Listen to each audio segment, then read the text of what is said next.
Flora Mae Hunter was an American cook and cookbook author. She was a longtime cook on plantations in northern Florida, in particular, cooking for 36 years at Horseshoe Plantation near Tallahassee, Florida. In 1979 she published a cookbook of recipes from her career cooking for the plantation's workers as well as the owners and guests, called Born in the Kitchen, Plain and Fancy Plantation Fixins.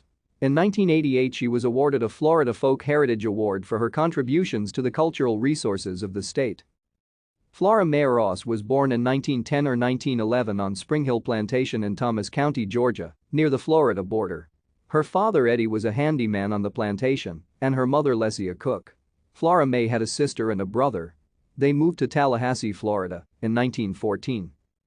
Flora Mae left school aged 15 to join her mother working in the kitchen at Sunny Hill Plantation in Leon County, Florida. Sunny Hill was owned by Lewis Thompson, son of the treasurer and secretary of Standard Oil. Thank you for watching. Like and subscribe if you would like to view more of our videos. Have a nice day.